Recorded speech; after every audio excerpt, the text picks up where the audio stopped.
Hi, everybody. Welcome to our last panel of the day. I've caught like parts of all the other ones, most of the trope one, and they've been so good. So we actually, panelists, we have a lot to live up to. So put your A game on.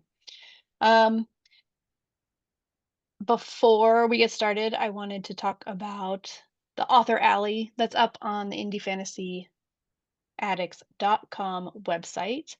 And it's full, I don't know, there's like 30 or something authors who have put up amazing all sorts of good stuff. Books, audiobooks, special editions. There's like fantastic stuff. So make sure you go check that out. At the very bottom of the page is where you sign up for our giveaway, and the prizes are amazing. I'm pretty sure admins can't sign up to win, which is just tragic. So everybody else sign up because I don't think we have a ton of signups at the moment. So your chances are really good. So go to the Author Alley on the IFA website, go to the bottom, sign up to win in our giveaway. What else? I think that's the only big announcement I'm supposed to make. So, anybody, if you got questions, pop them into the chat. And all my fellow panelists, if you see a good question pop up, feel free to like poke me if I don't notice it because there's a good chance I'll miss it. So, uh, let's first introduce ourselves. I'm Janice. I write under J.A. Andrews. I write classic epic fantasy.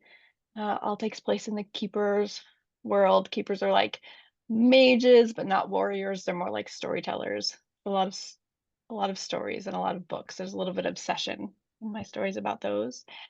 And I admin IFA. I poke around all year long, and in the summers I write meandering posts on Mondays during our summer reading challenge. Which, if you're new to IFA, definitely check out. That'll go all summer. Why don't we just go clockwise? I don't know if we're on the screen at the same, but like Zach, you're clockwise for me if you want to go next. Can I just say that I'm feeling pretty good because I went to Hawaii last week and I feel like I'm for once not pale. It feels pretty good. Maybe it's just the lighting. I don't know. You did I'm Zach. Hawaii, and then the hospital with the kidney stone, all in like Yeah, the kidney two stone weeks. started on Sunday and I got back Friday night. So it was, as Wow. far as timing goes, pretty good actually. Yeah, yeah. I also write epic fantasy. I have a trilogy completed called the Threadlight trilogy. I've got these cool new um, convention editions. If you find me in person, you can kind of snag one of these from me starting this year, which I'm excited about. And I also run the Indie Fantasy Fund, which is a nonprofit that is built to help out indie authors with the high cost of publishing. So that's me. Pass it over to Brady, who I've been excited to meet, by the way. Hey, Brady. Me too. Hi, Brady.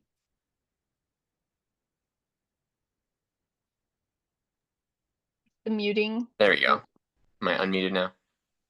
Okay, yes. cool. I'm Brady. I've been publishing since 2023, so I'm kind of new as well. I have 4 books out. One of them, or I have a 5th book coming out in a couple months, but I guess that's kind of my big old collection here of things so far. So mostly YA fantasy and my first adult fantasy coming out here very soon. And that's, I guess, kind of what I've been doing. So I've been indie pub since 2023, and I've got a long backlist to start publishing. So I guess that's me. Exciting. I don't know who's next. What about Josiah? All right, sounds good. Hello, I write as J.D.L. Rosell. I'm about to publish my 20th book, mostly in epic fantasy. So quite the stack going on behind me. But yeah, that's basically it for me. Hi, Kimberly. It's nice to meet you too. We chatted a little earlier during like a break, but hello for real. Hi. I do not have 20 books. I wish I had 20 books. That's amazing. Um, I write YA fantasy. My first series is YA science fantasy, and my current series is YA dark fantasy. And then my next book will be YA Western romantasy. So I'm definitely pivoting around and testing the waters and just kind of finding, I definitely like the fantasy genre, the YA. So YA is definitely my forte. All right. This is I'm really excited that you guys all got assigned to this panel. This is a really great group. So in sort of historically, indies have been known for, I mean, ebooks is our main thing, right? We can do inexpensive ebooks because we go straight through Amazon. We get the KU royalties, we get the higher percentage. So we're just that's pretty solidly something that indies are great at. But over the past few years, there's been a definite shift, and I'm positive it's going to all continue in the next few years towards just different ways that we are all expanding our audience, expanding ways to reach readers. And so I thought maybe we'd start with the idea of like direct sales. And I was just wondering what kind of things have you guys used for getting your books into readers' hands where we don't have to go through a platform like Amazon or Apple Books or any of these things where they're taking a big chunk of our royalties out, but these ways where we can connect directly to readers. And so uh, anybody can jump in and go, and I'll just call on someone if nobody answers. Zach, you first. I just have a preface maybe. I think it's important for people to understand why direct sales is coming about, and I think a big reason is because of Amazon, right? There's only so much you can do to appease the Amazon algorithm, and a huge part of that is like what genre you write in, what subgenre you write in. Certain ones have huge audiences on Amazon, other ones don't. You mentioned, Kim, your Western romantasy. I haven't heard of any others like that. That's the kind of thing that like in my head feels like maybe it doesn't have as big of an audience on Amazon. I have no idea. But going direct gives you control. It gives you full control over who you're reaching. Right? On Amazon, like if you want to do well on Amazon, you choose one of the genres that does well on Amazon and you market it accordingly. You try to get the buzzwords that match that genre and you run with it. Whereas direct sales gives you some different options. Yeah. You cross your fingers a lot that somehow some algorithm on that week will promote your book to somebody. Yeah. All right, if I may. So, as someone who, again, I'm kind of new, but my most profitable venture is direct sales. So that's where I make most of my money as an author. So what I think that we kind of have here is that social media is pretty big, and as indie authors, we're able to kind of build our own platform essentially. And so, I've met several authors who make six figures a year, and there's a lot of reasons for that. And I think we just have a lot more capability in different software options that we have available, and just some options with different sales platforms that we can use. TikTok is pretty successful for that because you can ship stuff yourself directly and they can purchase right from the same platform. So you just have this opportunity to reach people a lot easier, that I think opens up a lot more doors there. And so, yeah, there's tons of profit that can be made because you're not only directly linking with the audience, but I mean, you can sell them right there on the same platform a lot of the time. And also, there is kind of this growing expansion of people who want to read indie books and want to read some different books. And so, I think just our ability to build our own audience and sell things to them and make kind of like special editions and stuff like that, and just the capability for printers to even have to produce books that we can purchase and sell more easily. I think that our access to that kind of stuff has evolved as well, so that that option becomes enhanced for us, so that we have more of an opportunity to sell that. So that's what I would say. I mean, I think there's a lot of factors that play into that, but we just have such an opportunity here to really hit an audience effectively, market to them, and create our own platform to sell things directly to them. So managing our own inventories and shipping and stuff like that, yeah, we've got more of a platform for that, and I think we have historically.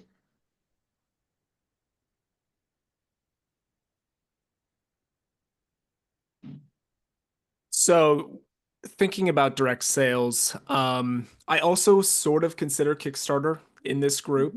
It's not totally direct, but you get a lot of the same benefits with a fairly minimal cost. So you're only paying 5% to Kickstarter for hosting it on their platform, plus the credit card fees. So that's the main way that I've been doing selling direct, and I think it's been massive for me. Because not only are you're sort of, somebody else has said this at a point, you're sort of paying yourself in advance, or the readers are paying you in advance for this book before it actually comes out. So it's in some ways reverting to this model, except for people are actually buying this book before it's being sold. So there's that aspect of it that's really nice. You still get direct access to your readers. You're interacting with everybody who's backing your campaign, or you can, which is really awesome to like, hey, there's actually readers behind, it's not Amazon where it's just Amazon you're staring at and then sales come to your dashboard. You're actually seeing these people, and it's that connection is really important and really great. And then you're able to contact them after the fact. So it's not like Amazon or retailers. You can't access those people ever again. But through Kickstarter, through direct sales, you have ways of getting to them.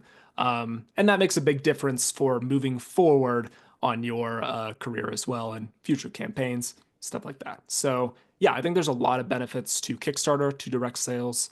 And yeah, so I mean, there's a lot there. That's why there's so much interest, and there's a lot more control, which is also really nice in this time when Amazon is increasingly, I think, hard to hit those algorithms.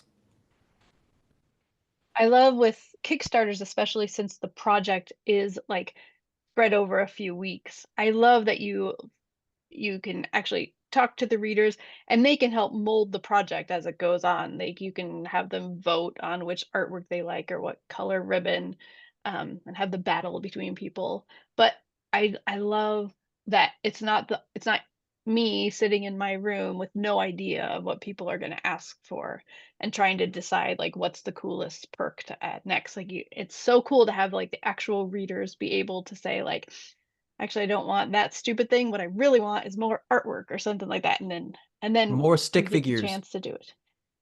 They did speak. The stick figures are coming. Yeah, I definitely think that is a perk for direct sales. It's like you're getting a book box. So for, authors who are wanting to go direct sales, you want to really enhance by saying you're not just getting a book that you can get on Amazon. You're getting a signed copy. You're getting bookish goodies, bookmarks, swag. Um, and to play on what Brady had said in regards to reaching your audience. I mean, I think a lot of authors might struggle with reaching, but marketing sucks. And so you just push through and you will connect with people and people will follow and they'll want what you're offering. And I feel like direct sales are definitely going to be more of an indie route to reach and stay connected. Definitely with Kickstarters, definitely. They're really, I don't think they're going anywhere. So There's an important um, comment here from Stacy. She said mhm. she's in Canada and it's really difficult there. Outside of the US with Kickstarters, shipping is absurd. So It it is. it is hard. Yeah, I agree. It's tragic how expensive those get. David Green asked an interesting question too. He said, well, and Jen has maybe a similar question. Jen was asking, what do you think the drive towards physical books is all about? And it seems like that is definitely a thing. Are we tapping into a new audience that we hadn't tapped into before, who always loved print books, or is there a drive uh, to moving away from things like Amazon or just kind of a mass market? Are people looking for more quality? And then in a similar question, David Green asked, like, what's behind the rise of all the collector's editions? Is it something that's going to get overwhelmed? Are we going to tap out this whole audience? Or do you guys see it to continue to grow? I mean, I don't think it's going down anytime soon. So again, there's this thing where right now there's a lot of things that are popular, and I think where things are popular, then that kind of just has a trend. And as long as you keep creating some energy behind it, then I mean we're all contributing to a growing energy behind books and physical books too. I mean, most of my again, even if I just look at Amazon, I make more money off of physical books being sold through Amazon even than I do on ebooks or KU reads. And so my KU reads are down, but yeah, I have high book sales. But again, that's because my only marketing is done on social media posts. Like I don't do ads. And so people aren't like on Amazon buying it, or they're not on, Facebook getting stuff there, but like it's through social media posts. And again, people are on social media buying books, then a lot of times they're, there's this whole book talk vibe, right? Where they're sharing books. And so like having physical copies is pretty popular because of that too. So I think it also just has to do with kind of the social aspect of it. And I think the social aspect of it is that people like to have physical copies. And so, I mean, that's kind of what they're, holding up in their videos all the time. So anyway, that's kind of my 2 cents on that. And Liz pointed out that Brady does have a Kickstarter running right now, this very moment. It's going great and it looks amazing. There's a link in the comments. Josiah, you don't have one right now, do you? No, I just have 2 that I'm still fulfilling. Okay. I I was have like, one I'm still fulfilling too. So when I thought, so and then just real quick while we're on the topic of Kickstarters, David Green asks, what kind of money do authors need to invest in a successful Kickstarter campaign, or can it be done on a small budget? What have you guys done with budgets for Kickstarters? Yeah, I think it depends on Yeah. what kind of sorry, Zach. What kind of project you're doing, you're looking to do. So if you're doing one of these special editions, those generally, I mean, even for those, I guess you can get away with a shoestring budget. So you could, for example, Zach in his campaign did this. He showed examples of the artists he wanted to use to commission for the interior art that would be coming. But he didn't, I'm not sure how many pieces he actually had before that. So that can be one way of you're lowering your risk, you're lowering the cost burden beforehand, but you're still able to put these wonderful graphics on the page and be really appealing to readers. So yeah, there's ways to sort of get around that budget issue. But you do have some built-in costs. I think you should probably have the book written at least to a certain extent, or that creates a lot of pressure. And having some of the art commissioned beforehand reduces the time pressure on fulfillment. So I prefer to go that avenue when I can. But yeah, I mean, I would say try it still, try and do as much as you can.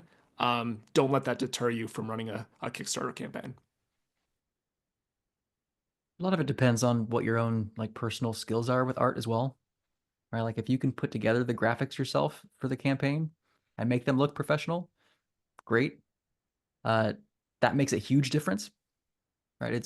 I can look at a campaign and tell you in like 3 seconds if I think it's going to be successful or not, just based on like the graphics and how well things are organized.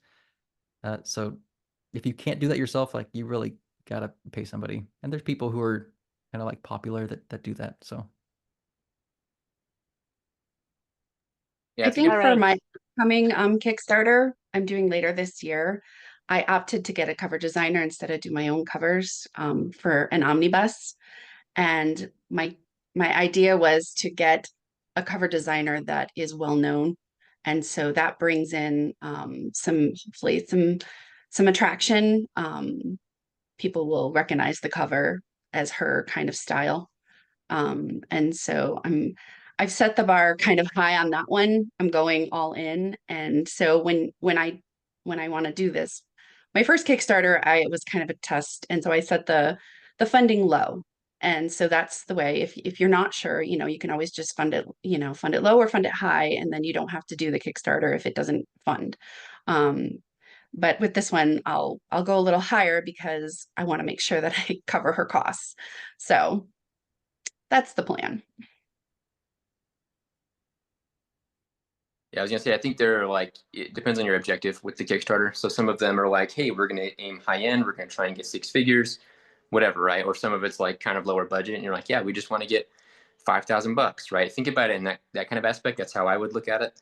Because I mean, the more features you put into it, the higher the cost is for the book, and the more you might expect someone to commit to in order to purchase it. So yeah, I think it would kind of just drill down to what your target is and what kind of quality of book you want to create, and then just go from there. So I think, but again, I think the most effective books, kind of like has been said, like the more you put into it up front, I think the more professional the page can look, and probably the better the funding will be for that. So just again, where if you've looked at, I would always just say, like, again, I think J.D.L and I think Zack even maybe used Merrick books, but they're kind of a good example. You look at Merrick books, you look at Wraithmarked, and they have just these really cool quality type things they do. They're pretty awesome. And again, even outside of that, there's a lot of really cool ones. So I always say just look at some successful ones and what they do to set it up. And again, success can be measured in different ways. It's not just the dollar amount. It's like, well, what is their funding goal, and how well were they able to achieve that?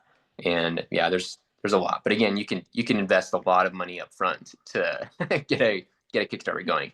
And I'm like, I know, especially if you're putting a lot of artwork in there and special features, then it can be a lot. So I'm like, I'm curious. I almost want to know what you guys have put into yours, but I'm like, I'm probably like $7,000 deep on artwork with the current one I'm running. So anyway. Yeah, Yep. it quickly gets into the thousands. It creeps up. And then as you do more Kickstarters, and you're like, well, I have the profit from the last one. I'm just going to throw that into artwork, and let's do more artwork. And yeah, so the price creeps up. I will say there is one kind of important aspect to this, which is these are offset print runs usually. And if you can sell 500 books or buy 500 books in bulk, the cost is exponentially less than if you're buying even 200. Mm-hmm. And so if you can put up more money up front to make your campaign really good, so that you can, like I see Brady's got like, he's like right at the 500 mark already. So nice job. That saves so much money, right? So like maybe you put, and it's hard because like, do you have the money up front to do it? That's the question. But if you do, like, you really should try to get that art like really, really beautiful from, well-known people up front, so that you can really get enough to hit that offset print run. I think one of the interesting things about Kickstarter is also that for all of my campaigns, at least half of the backers have come from Kickstarter itself. I don't, this is not all my readers who are showing up. And I think it's a really great platform for indie authors to step into, because we are instantly like exposed to all these Kickstarter backers who, I swear, they just like browse the Kickstarter platform like every day, because they always are like following the newest ones that just landed. And um, it's just I think it just feels like a really powerful tool. And I haven't run one on, let's see, is it Pledgebox? It'll run, you can also run campaigns there. The only one I've used is Kickstarter, but BackerKit, it's just BackerKit. It's been really nice to um, meet new readers in a way that I would never ever have found them. A lot of European readers too, which is surprising because those poor people pay so much shipping to get books to them. But yeah, I thought that was a great part of, it's an interesting way that I didn't expect that from a Kickstarter, that I would just find new readers that I had never had a way to contact before. Yeah. Now I have a comment about this Go related ahead. to the topic at hand, the future of indie fantasy. I think because of Kickstarter, we're now going to have a flood of indie authors with relationships for offset printing, which I think is going to change things quite a bit. Right? And one thing that I think, like, I would love to do this if I could quit my day job and like start this myself. I think there are going to be people popping up. So like we've got Merrick Books, right? And there's a couple others who do distribution for like Kickstarters. I think that's going to start happening for indie authors, period, outside of Kickstarter, for major booksellers.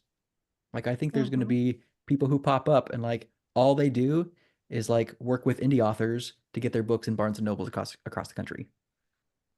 Right. And I think it's only a matter of time. It's a lot of work to get that set up. Like that's why I'm like, I would love to do that. I think that would be really fun. But it's also, yeah, it's hard. Hey, Zach, if you want to go into it, you got a client right here. Yep. I was gonna say too, Absolutely. if you can add like book boxes to that, then that would be great if they can start doing some kind of like, the monthly subscriptions or something where they could just Mhm. focus on just indie. Mhm. Yeah, and All right, Zach, keep us posted, Zach, on when you start this. yeah, like a little plug on that too. So that's part of what I was looking at as well. Because again, I focus a lot on direct sales. So just trying to find like a good warehouse that can package and distribute the books for me.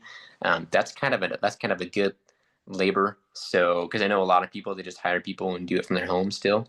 So but yeah, I mean that's definitely a void to be filled because there are a lot and there's millions of dollars of indie books being sold that aren't being done through a warehouse function. It's like literally like people packing it out of their houses.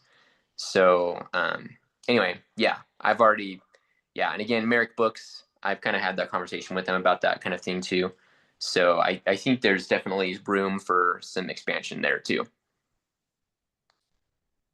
I agree, which kind of leads into my next topic, which is that I'm seeing more and more indie authors turn into hybrid authors, just in different little aspects of their career, whether it's audiobooks, um, things like that. What kind of are you guys hybrid? Have you pursued it?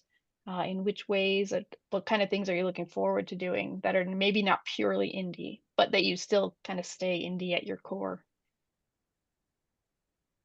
If I may, um, it is still, I mean, it's still indie realm, of course, but you may have heard about the new Simon Maverick thing, where it's kind of like Podium. There's this whole concept of like the audiobook thing, where audiobooks are being acquired from indie authors, and then they're kind of you have kind of shared rights through it. So that's probably the most common way that I see is through audiobooks. But Simon Maverick, again, they're a big five company. Through Simon and Schuster, they have their own. This is brand new as of like a few months ago, but they have this new audiobook platform that's specifically for partnering with indie authors. But as someone who has partnered with them, for instance, so they acquired a series of mine, and like they'll pay me for this series just like you would with any other trad pub scenario. So, but then there's just a royalty split after the initial payment, right? So that's pretty common. And I would say that's probably the most common way that I've seen people do kind of a split approach to it. So the book itself, like I still own, I'm still printing the books. I still sell the ebooks and all that stuff, right? And I have all of that stuff, but they're more like they just have the audiobook for it. So I think that's kind of the most common one just because the investment to produce an audiobook tends to be a little higher. And so you'll see that there's definitely an audience for generating those. And so that's probably the number one way that I've seen that just be kind of the easiest way to get people into doing kind of a hybrid approach.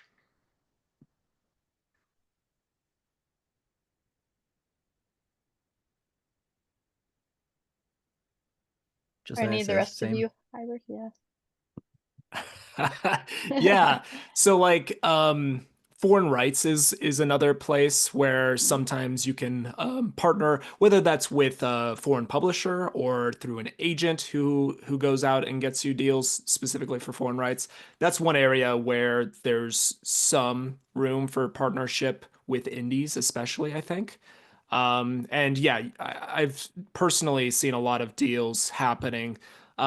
With like say Russian publishers and stuff like that.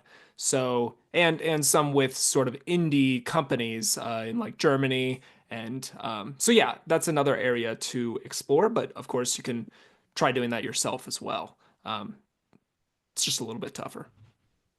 Yeah.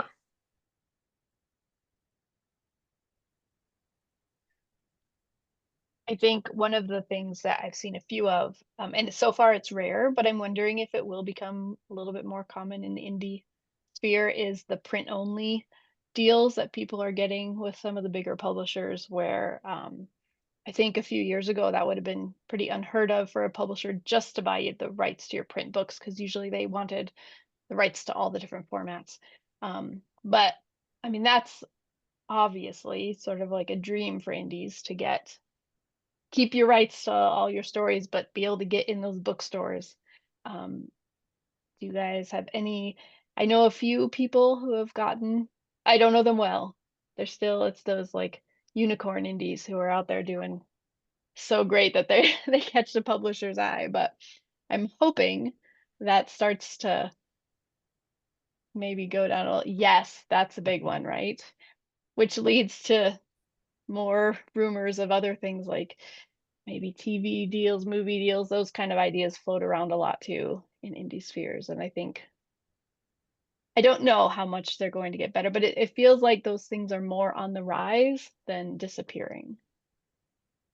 Yeah, I would agree. I think it depends. So first off, you have to sell massively, I think, for them to pay any attention to you. Um, Mhm. Second, I think it often is happening like Dungeon Crawler Carl in these genres that are very hot. So, we have lit RPG, right? We have romantasy. I think I've been seeing those happen a lot more, those deals happening a lot more rather than classic epic fantasy, like several of us right on here. Um, but Ryan Cahill has done sort of a thing with the Broken Binding, I believe, recently. So Mhm. there is still these sort of opportunities, maybe not with the trad publishers, but with big indie publishing houses that you can still do your print through them as well. Which maybe ties into Zach's dream of the future with some people that are not only warehousing, but maybe even dipping into publishing the book for the indies or developing their own hardcovers or paperback versions or whatever it is, and then distributing those. That would be awesome. All right, so let's move on real quick. What are we at? 420. Okay. Um, we brought up in our email chats over the last little bit the way that indies collaborate together. And I think that's been the strength of indie authors too for a really long time, just the way most of us chat with each other daily about marketing, about writing, about all sorts of things. But I think there's also ways that we collaborate in sort of bigger, uh, almost publishy kind of ways where we're actually collaborating to get our books out. Have any of you guys been involved with that, or have you seen some other interesting things that indies are doing with that? I have I've seen some I talked to some authors who have put on some amazing series collabs where there's like a fairy tale retelling, and each one takes and they write a story, a novel, a full novel. And it's amazing how they collaborate and they come up with the designs that all coordinate together, and it's in a book box, and they do Kickstarters, but they work together and they bring their readers together. And so that's how some of the authors get discovered by new readers. And I thought it was a fantastic idea. It's like an anthology, but full size novels. And I was just like blown away, like we can do this. So yeah, it was kind of an eye opener for me and to connect with those readers, those authors, sorry. You kind of mentioned anthologies there. Those have been a thing for a while too, right? Like short story anthologies, especially. What's been interesting is seeing like Sean Speakman of Grim Oak Press sort of increasingly collaborating with indie authors as well to do these anthologies. So I mean, he works with a lot of trad publishers, the biggest trad author names, right? But now he's having a lot of us indie authors in his anthologies as well. Um, and funding things on Kickstarter, so doing more of an indie route for the funding as well. So it's just like this other way that everything's blending, it's the lines are blurring. We're not all like indie or trad anybody anymore. So I mean, yeah, that's another way that this collaboration is happening. Yeah, You Zach make and it I sound got so this. wholesome, Josiah. People, they still look down on us, don't lie. No. Zach and I got this like insane opportunity going to Dragonsteel this year. That we got to be in an anthology with like Robin Hobb and Fonda Lee and these authors that were just like, oh, and like it's insane that that as, you know, little indies, we could that Sean Speakman and other people are just making these opportunities. I do think that the lines are blurring anyway. I don't think everyone's like, "We love indies." I think there's still a lot of people who probably wouldn't even try an indie book were it handed to them. Although if you handed them one of this Kickstarter special editions, maybe they'd be like, "Okay, this is pretty. I will read this."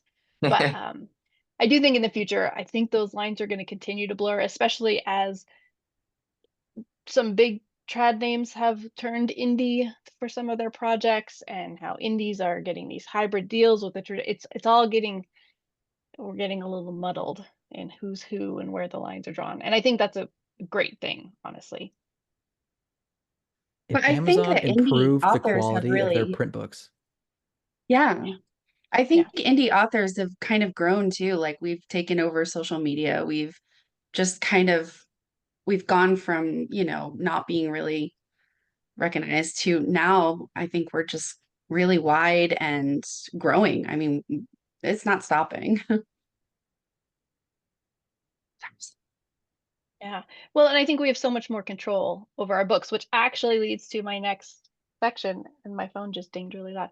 My next section, which is the different subgenres that indies can move into, and what maybe that's going to look like in the future compared to traditional, which is just so much slower and has to be so cautious about their budgets and where they're spending their money. They can't just like whip up some like new cozy Western romantic fantasy and decide like we're going to like push this one big, right?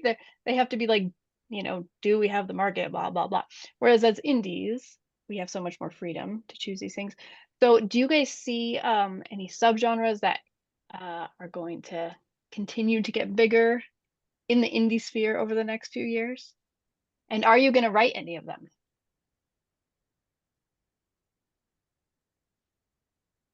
Okay, I was waiting for someone else to speak up first, but I'm like, okay, so this is like one of those kind of areas that I feel like I've been thinking about a lot. Just because I went to Author Nation and I met a bunch of authors there, really cool people. Some of the nicest guys I met were all, and I say guys because it was literally this whole, like, all the nicest guys I met were like um, lit RPG, and they were just like the humblest dudes. And I could just be like talking to someone about some random thing, and they'd just be offering some advice about stuff, and then I'd have no idea who they are, and then suddenly learn that they're like this $1 million author.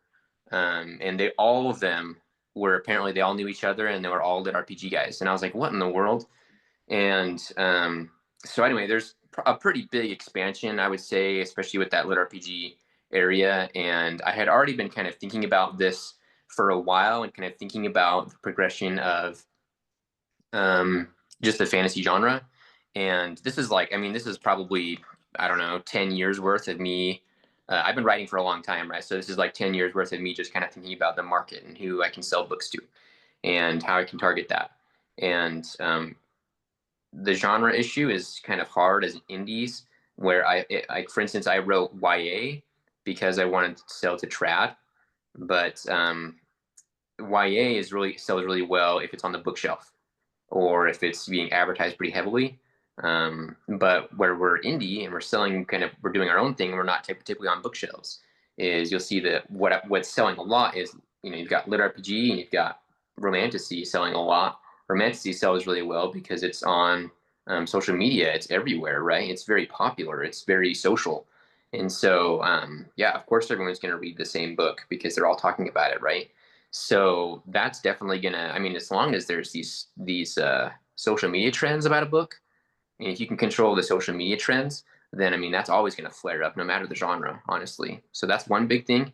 Another one is like I looked at the people that are reading, and who's reading books and what are they interested in.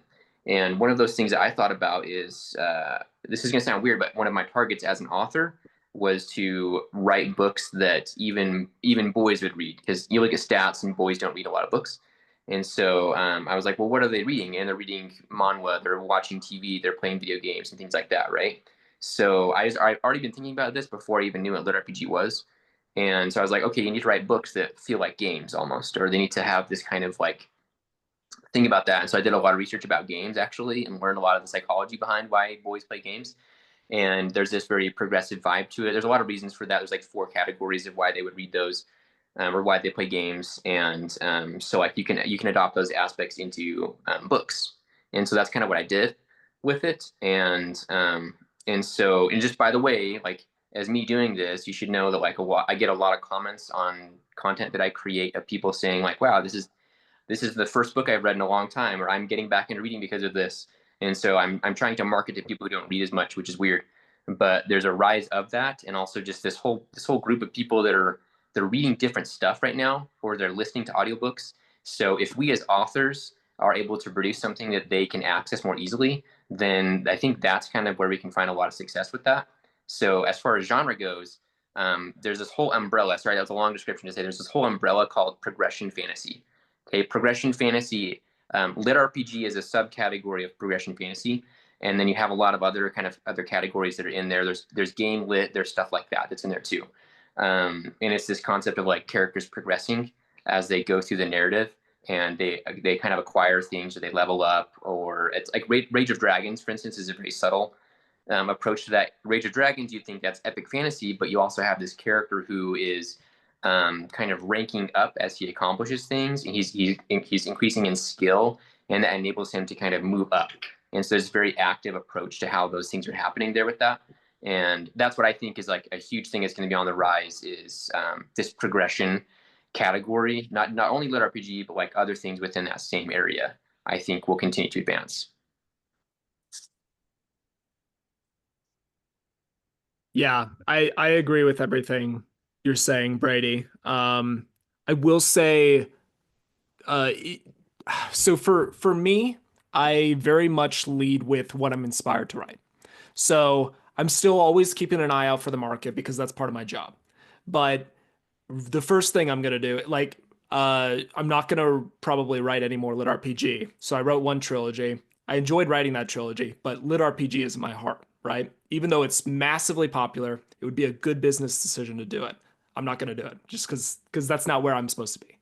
But I am thinking that writing romantasy, writing a cozy, those are both very appealing to me to do in a future project. So I think finding that place where the market is expanding, where the market is hot, and you could get organic sort of traction for your books, that's a smart thing to do for sure. But like always be looking like what inspires me, what am I interested in, what do I have ideas for, and and yeah, I think part of that is reading in those genres. Like it's I don't think it's a generally good idea to write if you haven't been reading in this genre a lot. So that's the other thing too, is like Brady was talking about, do your research, you know.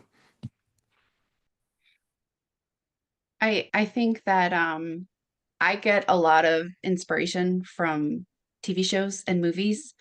And so I know that what I watch what's popular, but at the same time, I also write like what I want to write. And so for like Little House on the Prairie reboot coming about. And so it was kind of like seeing that, and it's like, okay, I can make a YA romantasy out of something like that. Not like your typical Wild West with, the saloons and stuff like that. It's more the prairie style. But it may not be trending, but in my mind, it's like it could be trending. It could be something that, people will enjoy, especially if it has that romantasy.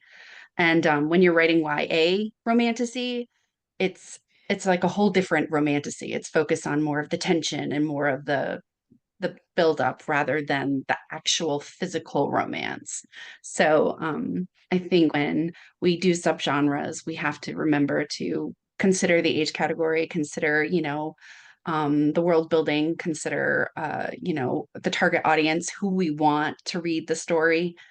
So there's a lot to consider when you're shifting or when you're trying to decide to write a new subgenre in fantasy. But write what you want to write, because you want to enjoy the process.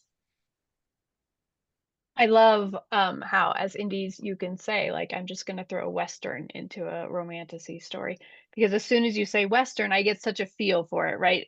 If it's the prairie romance, like I just such a feel and it's just such a good, there's like a bunch of tropes just crammed in there that I'm just like, I know exactly what I will get. And that But sounds great, fantasy. right? So But that's the key fantasy, thing. so Like like even it's better. uber fantasy.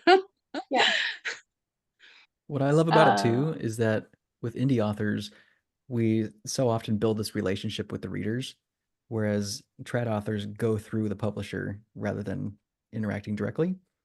And mhm. so the readers start to trust us, and readers trust the trad authors too, but there's still somebody in between who makes the decision, right? And like if you're going to change genres, the publisher is going to be like, no, we don't trust that that's going to work. Even if you have like thousands of people who are like, no, I trust the author, I would still read it, right? And so it gives like so much more flexibility, which I think is pretty cool. Okay, and Zach, actually, that's what I was thinking of too, because that's part of why I wanted to pursue Indie Pub too, is because I felt like as I was looking at Trad Pub and I had done some querying, I did that for a while with a whole different series, and I just felt like, you know what, I don't think they're selling to my target audience, but if they're not selling to them, I will. It was kind of the idea. So I was like, I'm gonna go find them, and that was kind of like the plan was like we can find our own audience and we can sell to them, right? And so the idea of like being able to build our own platform with the whole social media aspect and whatever, we're able to do something that maybe they don't do from TradPub because they're just putting books on shelves and they're doing ads, right? But there's a lot of people that read that you might access in a completely different way, which is what we're finding, and that's why there's so much success in other ways, is because we can build our own audience. And so, like if I were to go and say that, hey, I've got a book that is under the genre of YA dystopian portal fantasy, no one's going to want to look at that, right? But all I have to do is pitch a concept for the book, and hey, what do you know? I hit #1 on Amazon several times last month, right? And that's it. You can find your own audience with your own pitches and things like that. And so that's a really cool point. I think that's key, is that we can build our own audience and we can build our own super fans. We can have our own people that we appeal to. I love Liz Delton in the comments said it could be trending, is like what Kimberly said. It could be trending is just the power of indie authors, right? We're just like, it's not, but it could be. Like I think all the cozy stuff that people started writing a couple years ago and then it just exploded. And now there's cozy everywhere. And I'm Yeah. here for it. It's fantastic. And I just love, I don't know, there's an Josiah did the optimism, rub. I think. He's got a comment. He does. He's gonna say that's not Do I true, have a Janice. tell? This is the rubbing the chin. Yeah, no, like this is exactly going along with you, Janice. All the breakout genres, haven't they basically started indie first in the last decade? Lit Feels RPG, like it. romantasy, like progression fantasy, which I'm not sure if trad is even touching progression fantasy yet. But yeah, it's just like they are looking backwards at the market and they're not looking forwards yet, at least. And so we're constantly on the forage. We're the ones finding where these new audiences are. And yeah, that's so like it could be trending. That's exactly the power for sure. Yeah. All Feels right, like we have trad is like scared of like leaning into it too, because there's definitely books that are like progression fantasy that are trad published, Mm-hmm. but they're not labeled as that, right? Mm-hmm. Like The Will of the Many, I read that last year, definitely that was progression great. fantasy. But I've like no one talks about that as progression fantasy Yeah. because it's trad and they don't talk about that. They don't name them the same that we name Yeah. them. Yeah. Sure. All right, we have about, I don't know, a little under 10 minutes left. So I have two questions. You can think of them, but I'll ask like one at a time, but I'll give you the both so that you can think. I was trying to think, what are the biggest challenges you think indies will face over the next 5 years? And then what are our biggest opportunities that we'll face? But let's start with challenges. So I'm feeling this at the moment, doing it all, spreading yourself too thin. Um, that counts for like if you're trying to go hard onto the retailers and like succeed there, but you're also trying to sell direct. You have multiple projects. Like there's a very real chance of burning out, right? And we've seen indies do this before. Excuse me. So you do have to be careful, and I think decide where you want to put your focus so that one, you'll get more results from that focus area, and two, so you don't run yourself ragged. Yeah, plus one, just like longevity. I think that's kind of the big danger. Is so much of what causes indie success is what you are actively doing. Right? Like Brady's talking about like TikTok and social media and stuff. Like if you stop doing it, it maybe you'll have some like stuff still going, but it's like usually it's actively tied to what you're doing.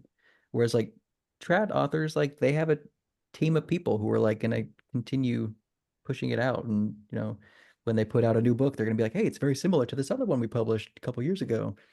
If you try them both, and yeah, so I think the longevity thing, I think maybe a hard one. Mhm. I think for challenges, I think getting out of your comfort zone and doing things that you may not be comfortable with. Um, like I get really like I shake when I have to speak to people. But I feel like over the years I've gotten a little bit better, a little bit.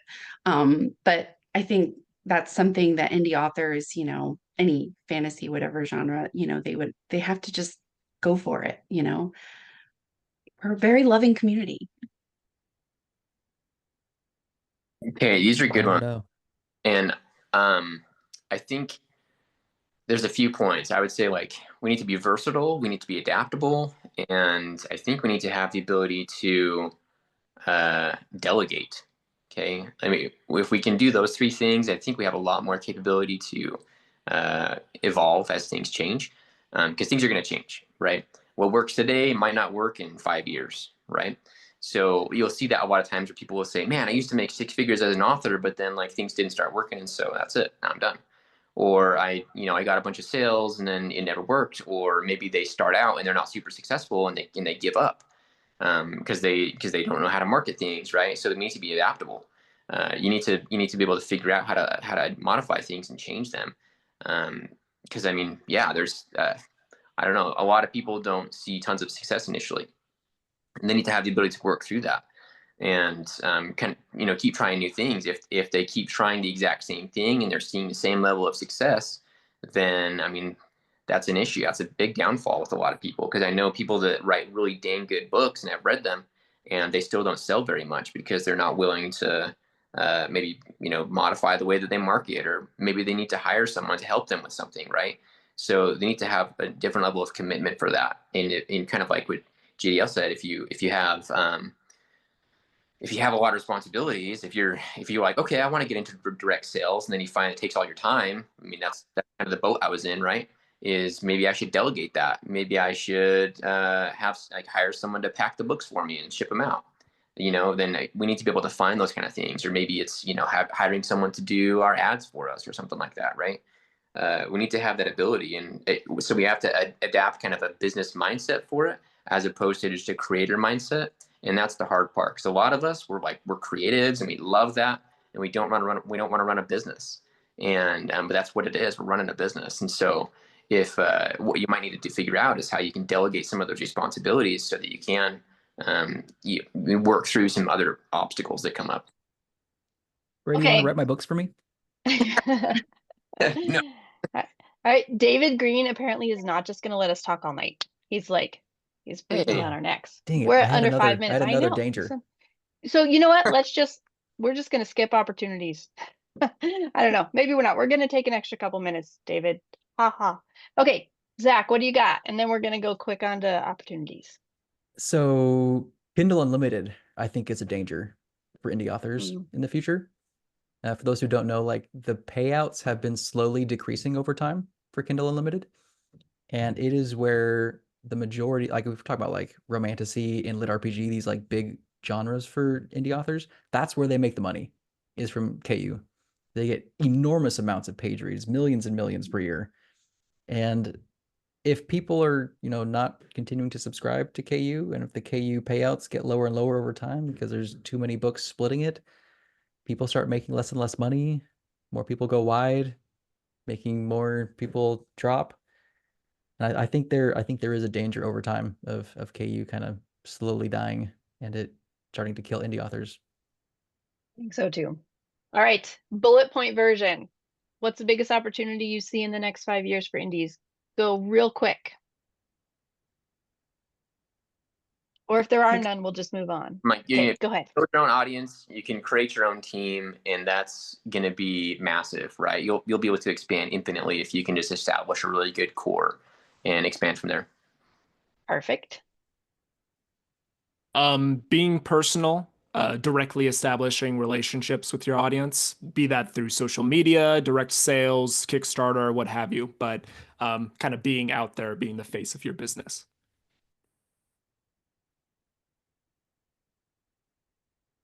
Kim. I'd say just jump in and go to as many in-person events as you can.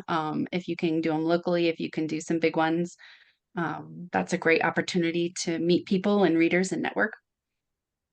Very good. Zach, what do you got? I still think the big opportunity for indie authors is this marriage of indie authors and physical bookstores. And I think it's going to happen.